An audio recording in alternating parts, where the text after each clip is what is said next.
মেঘনা এলাকে চড় মারতে গেলে এলা সবার সামনে উচিত শিক্ষা দেয় মেঘনাকে। হ্যাঁ বন্ধুরা, এমনটাই দেখা যাবে। বিস্তারিত জানতে ভিডিওটিকে লাইক দিয়ে চ্যানেলটি সাবস্ক্রাইব করে দেখতে থাকুন। গল্পের শুরুতেই দেখা যাবে গোরা এলাকে বলে, আমি কখনো আপনাকে ক্ষমা করতে পারবো না। আপনি আমার সঙ্গে খুব অন্যায় করেছেন, আমার সঙ্গে আমার মন নিয়ে খেলা করেছেন। আমি আপনাকে কখনোই ক্ষমা করতে পারবো না। তখনই এলা বলে যে মিস্টার সেন, আপনি কি নিয়ে কথা বলছেন আমি সত্যি কিছু বুঝতে পারছি না। আপনার চোখের সামনে আমি সবকিছু পরিষ্কার করে দিলাম, আপনি একটা কথা বুঝতে চাইছেন না কেন? কারণ আপনার বন্ধু হলো মৈনাক স্যার, সে ছোটবেলাকার বন্ধু, কিন্তু আমি আপনার স্ত্রী, তাই মৈনাক স্যারের থেকে আমি আপনার ভালোটা বুঝবো। তখনই গোরা বলে, আমি আপনার কোনো কথা বিশ্বাস করতে চাই না। আপনি আমার আমার বন্ধুর সঙ্গে আপনার তুলনা কখনোই করতে পারবেন না, কারণ আমি জানি মৈনাক আর যাই করুক আমাকে কখনোই ঠকাবে না, আর আমাকে মারার চেষ্টা কিছুতেই না। আমি মৈনাককে খুব ভালো করে চিনি, ছোট থেকে আমি একসঙ্গে বড় হয়েছি, তাই আমার সব সময় মৈনাক আমার পাশে ছিল। কষ্ট হোক আর সুখের হোক আর যে কোনো মূল্যে হোক, মৈনাক আমার সাথে ছিল, তাই আমি মৈনাককে কখনোই ভুল বুঝতে পারবো না। দুদিন আপনার সঙ্গে ভালো কথা বলেছি বলে আপনি আমার বন্ধুর দিকে এরকম একটি অভিযোগ তুলবেন, আর সেটা আমি মেনে নেব কিছুতেই না। আপনার তো অনেক টাকা প্রয়োজন, সেই টাকা আমি আপনাকে দেব, আমি সেই টাকা আপনাকে মিটিয়ে দেব। তখনই এলা বলে যে মিস্টার সেন, আপনি কিন্তু আমাকে ভুল বুঝছেন, এরকম কিছু কিন্তু আমি আপনার কাছ থেকে আশা করিনি। দেখুন আপনি এটা কেন করছেন আমি কিন্তু সত্যি এটা বুঝতে পারছি না। তখনই গোরা বলে, কেন বুঝতে পারছেন না? না বুঝতে চাইছেন না? আমি কিন্তু ভালো করেই বুঝতে পারছি যে আপনি কেন মৈনাকের দিকেই এই সব অভিযোগ নিচ্ছেন। তখনই এলা বলে, আপনি কিছুই জানেন না মিস্টার সেন, আপনি জানেন না আপনার বন্ধু মৈনাক স্যার কতটা খারাপ মানুষ, আমার থেকে ভালো কেউ জানে না। তখনই গোরা বলে, এখন নিজের অন্যায়টা চাপা দেওয়ার জন্য সব দোষ আমার বন্ধুর দিকে দিচ্ছেন। আমি কিন্তু আপনার এই সাহসটা দেখে অবাক হয়ে যাচ্ছি। আপনি এভাবে আমার বন্ধুর দিকে অভিযোগ কিছুতেই নিতে পারেন না। তখনই এলা বলে, দেখুন মিস্টার সেন, আমি যা বলেছি সত্য বলেছি। আপনাকে আমি কি করে বোঝাবো বলুন যে মৈনাক স্যারই আসল অপরাধী, আপনাকে মারার চেষ্টা করেছে। আমাদের মধ্যে এই ঝামেলাটা মৈনাক স্যারই বাঁধিয়েছে, কিন্তু আপনি আমার কোনো কথা শুনতে চাইছেন না। একটা কথা আমাকে বলবেন মিস্টার সেন, যেদিন আপনি হসপিটালে মৈনাক স্যারকে দেখতে গিয়েছিলেন তারপর থেকে আপনি আমার সঙ্গে এরকম ব্যবহার করছেন কেন? সেদিন কি হয়েছিল হসপিটালে? তখনই দেখা যায় যে গোরা বলে, আমি এত কৈফিয়ত দেব না, আপনার তো টাকার প্রয়োজন, আমি যদি সেই টাকা আপনাকে দিই তাহলে আপনি আমার জীবন থেকে চলে যাবেন, আমাকে মুক্ত করে দেবেন। তখনই এলা বলে, আপনি ভুল করছেন মিস্টার সেন, আমি কিন্তু সেরকম কথা বলিনি। তখনই গোরা বলে, আমি বুঝে গেছি আপনার তো টাকা প্রয়োজন, আসলে আপনাদের মতো মেয়েরা শুধু টাকাটাই চিনে। এরপরে দেখা যায় যে গোরা তার টাকা নিয়ে এসে এলার উপরে ছড়িয়ে দেয় আর বলে, কত টাকা আপনার প্রয়োজন এখান থেকে নিয়ে নিন, অবশ্য এখানকার টাকা যদি আপনার না হয় আমি আরো এনে দিচ্ছি। তখনই এলা বলে যে মিস্টার সেন, আপনি নিজেকে কি ভাবুন বলুন তো, আপনি এতটা এতটা আমার উপর রেগে আছেন কেন বলুন তো কি হয়েছিল? তখনই রেগে গোরা বলে ওঠে, আপনি আমার বন্ধুকে ঠকিয়েছেন, মিথ্যা কথা বলে তাকে ভালোবাসার জালে ফাঁসিয়েছেন, তারপরে আমার টাকা দেখে আমাকে বিয়ে করেছেন। তখনই এলা বলে, আপনাকে এইসব কথা কে বলেছে মিস্টার সেন? তখনই গোরা বলে, কেন, আমি সেদিন হসপিটালে মৈনাক আর গুনগুনির কথা শুনে ফেলেছিলাম, মৈনাক গুনগুনকে বলছিল। তখনই এলা বলে, এই জন্যই বলি যে আপনি হসপিটাল থেকে আসার পর থেকে আমার উপরে এতটা রেগে আছেন কেন? আমি আপনাকে বলছি মিস্টার সেন, আমার সঙ্গে মৈনাক স্যারের কোনো রিলেশন ছিল না। মৈনাক স্যার তো ঐশীকে ভালোবাসতো, ওদের মধ্যে তো সম্পর্ক ছিল, ঐশীকে চিঠিও দিয়েছিল, সেটা তো আমি আপনাকে বলেছিলাম বলুন। তখনই গোরা বলে, নিজের অন্যায়টা ঢাকার জন্য এখন নিজের বোনকে ব্যবহার করছেন। তখনই দেখা যায় এলা বলে যে আপনি বুঝতে চাইছেন না কেন মিস্টার সেন?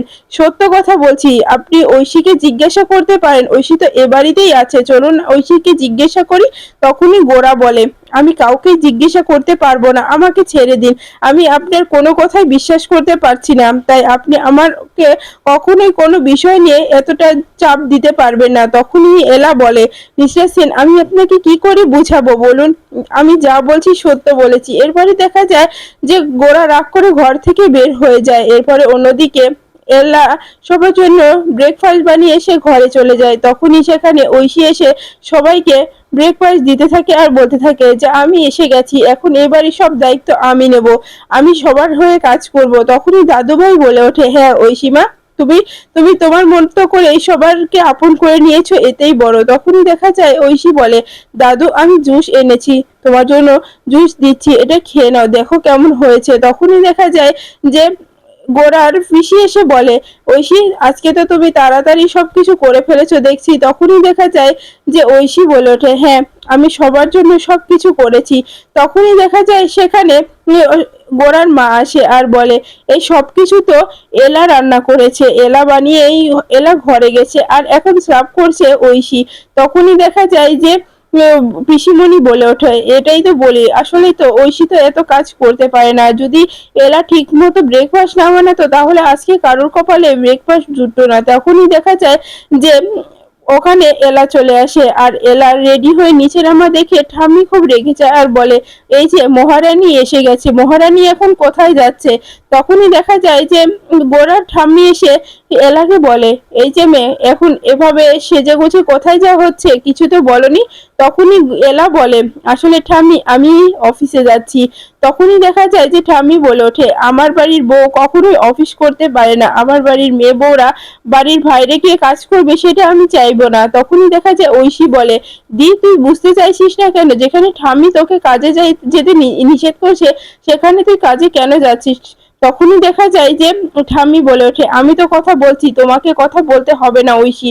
এরপরেই দেখা যায় যে ঠাম্মি বলে, আমি কি বলছি নাথবো, কথা বলছো না কেন। তখনই দেখা যায় এলা বলে, আমি তো বলছি আমার আমার অফিসে যাওয়াটা খুব দরকার, আমি চাকরি করতে চাই, নিজের পায়ে দাঁড়াতে চাই, নিজের যোগ্যতা করতে চাই। তখনই দেখা যায় ঠাম্মি বলে ওঠে, এ বাড়িতে থেকে চাকরি করা চলবে না। তখনই দেখা যায় যে গোরার বাবা বলে ওঠে, এলামা এখন ছেড়ে দাও না এইসব কথা। তখনই এলা বলে, কেন ছাড়, আমি তো আপনার সঙ্গে কথা বলেছি আর দাদুর সঙ্গেও তো কথা বলে নিয়েছিলাম যে আমি বিয়ের পরে ও চাকরি করতে চাই। তখনই সেখানে মেঘনা চলে আসে আর বলে, এবাড়ির কোনো মেয়ে বউরা চাকরি করে না, আর তুমি যাবে চাকরি করতে, তুমি নিজেকে কি ভাবো বলো তো। তখনই এলা বলে, মেঘনা তুমি আমার সঙ্গে এরকম ব্যবহার কেন করছো, আমি তো শুধু বলেছি আমি চাকরি করব, আমি চাকরি করতে চাই আমার পরিবারকে ঠিক রাখার জন্য। তখনই দেখা যায় মেঘনা বলে ওঠে, আমাদের বাড়িতে কোনো মেয়েরা চাকরি বা বাইরে গিয়ে কাজ করে না, আমাকেও দেয়া হয়নি, তাই তোমাকেও দেয়া হবে না এলা। তখনই এলা বলে, দেখো তোমার সঙ্গে আমার কোনো তুলনা হয় না, কারণ তুমি তুমি চাকরিটা করতে চাও তোমার সবকিছু ইচ্ছা পূরণের জন্য, আর আমি চাকরিটা করতে চাই আমার পরিবারের পাশে দাঁড়ানোর জন্য। আমার পরিবারে আমি ছাড়া কেউই নেই, কারণ আমি সবার বড়। তখনই দেখা যায় যে মেঘনা এলাকে অপমান করলে এলা রেগে যায়। তখনই দেখা যায় মেঘনা এলাকে চড় মারতে গেলে এলা মেঘনার হাতটা চেপে ধরে আর বলে, এটা কোনোদিনও করতে যেও না মেঘনা, তাহলে কিন্তু তার ফল ভালো হবে না। তুমি কি ভাবছো তুমি আমাকে থাপ্পড় মারবে আর আমি চুপ করে এখানে দাঁড়িয়ে থাকবো? কিছুতেই না, আমি কিন্তু সেরকমের মেয়ে না। তখনই মেঘনা বলে, তুমি কি বলতে চাচ্ছ এলাম? তখনই এলা বলে, তুমি কি ভাবছো যে তুমি আমাকে যা বলবে যেভাবে চলাবে আমি সেভাবে চলবো? হ্যাঁ, তোমাকে চাকরি করতে দেয়া হয়নি সেটা আমি বলতে পারছি না, কারণ তুমি চাকরি করতে যাচ্ছিলে তোমার স্বাধীনতার জন্য, আর আমি চাকরি করতে চাচ্ছি আমার পরিবারের পাশে দাঁড়ানোর জন্য। আমার আমার বাবা নেই, আমার মা আমাদেরকে মানুষ করেছে, আর আমি ও বাড়ির বড় মেয়ে, তাই আমার কর্তব্য ও বাড়ির পাশে দাঁড়াতে।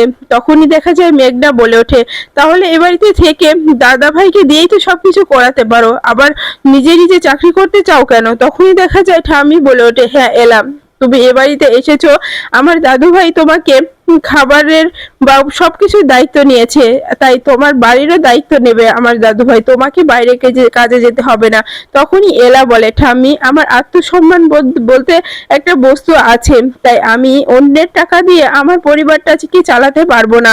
তখনই দেখা যায় যে গোরা বলে ওঠে, অনেক হয়েছে এলা, আর এসব কথা থাক না এখন। তখনই এলা বলে, কেন থাকবে, আমার কি আত্মসম্মান কিছু নেই? আমি আমি চাকরি করতে চাই শুধুমাত্র আমার পরিবারের পাশে দাঁড়ানোর জন্য, আমার পরিবারের সহযোগিতা করার জন্য, কিন্তু আমাকে কেন করতে দেওয়া হচ্ছে না। তখনই দেখা যায় গোরার কাম্মা বলে ওঠে, শোনো এলা, যখন এবাড়ির কোনো মেয়েকে চাকরি করতে দেওয়া হয়নি তখন তোমাকেও চাকরি দেওয়া হবে না। এ বাড়িতে আমাদের মতো ঘর সংসারের কাজ করো না, এখানে তো সবাই করে, এখানে সবাই চাকরি করে না, সবাই ঘর সংসারে কাজ করে, তাই তোমাকেও করতে হবে। তুমি কি জানো আমাদের ঠাকুরজিকেও কাজ করতে দেয়া হয়নি যখন তাকে ডিভোর্স হয়ে যায়, কিন্তু সে অনেকবার বলেছিল যে কিছু বাচ্চাদের পড়াবে, কিন্তু কখনোই মা সেটা পড়াতে দেয়নি, এজন্য তোমাকেও বাইরে গিয়ে কাজ করতে সে দেবে না। তাই তো শাশুড়ি মায়ের কথাটাই শোনা ভালো হবে। তখনই এলা বলে, ঠাম্মি আমি তোমার এ কথা শুনতে পারবো না, কারণ আমাকে চাকরি করতে হবে, আমি চাকরি করতে চাই। তখনই দেখা যায় ঠাম্মি বলে ওঠে, এলা তুমি কি আমার কোনো কথাই শুনবে না ঠিক করে নিয়েছো? আমি যে তোমাকে এত বলছি তারপরেও তুমি কথা শুনছো না। তখনই দেখা যায় যে গোরার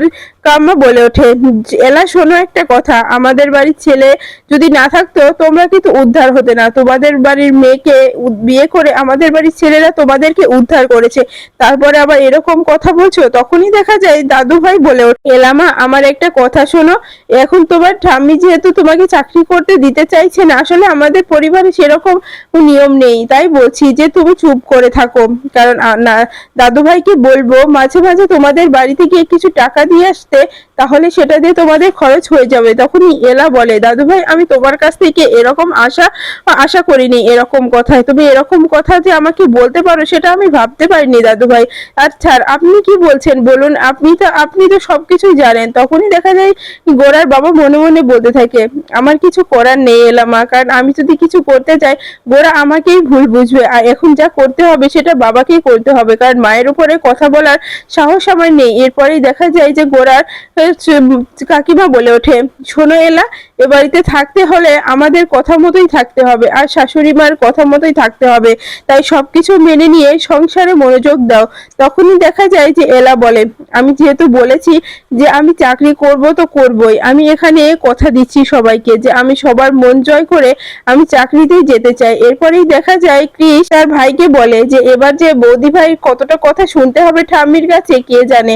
তখনই দেখা যায় যে কৃষের ভাই বলে, ঠিক বলেছিস, এবার তো আমাদেরও চিন্তা হচ্ছে। এরপরেই দেখা যায় ঠাম্মি বলে ওঠে, আমি সবার সামনে একটা কথা বলে দিচ্ছি, কেউ শুনুক বা না শুনুক তাতে কিছু এসে যায় না, কিন্তু আমার বলার দরকার ছিল তাই বলছি যে এলা অফিসে যাবে না। আমার কথা বিরুদ্ধে যদি সে অফিসে যায় তাহলে কিন্তু আমি এই বাড়িতে থাকবো না, এই বাড়ি থেকে চলে যাব। তখনই দেখা যায় গোরা বলে, হয়েছে হয়েছে, এসব নিয়ে আর কথা বলার প্রয়োজন নেই। আমি একটা কথা বলতে চাচ্ছি, আমাদের একটা ক্লায়েন্ট আজকে বাড়িতে আসবে, এখানেই প্রেজেন্টেশন দিতে হবে, সবাই সবকিছু প্রস্তুত করে রেখো। তখনই দাদু বলে ওঠে যে গোরা আমি তোমার কাছ থেকে এরকম কিছুই আশা করেছিলাম, তুমি নতুন ক্লায়েন্ট ধরেছো, এর জন্য আমরা খুব খুশি হয়েছি। যদি এই ক্লায়েন্ট আমাদের অর্ডারটা পাস করে দেয় তাহলে কিন্তু আমরা অনেকটা লাভবতী হব। তখনই দেখা যায় যে গোরা বলে, হ্যাঁ তাহলে আমাদের মনোযোগ দিয়ে কাজটা প্রেজেন্টেশন করতে হবে, সবাইকে সতর্ক থাকতে হবে যে তারা কোন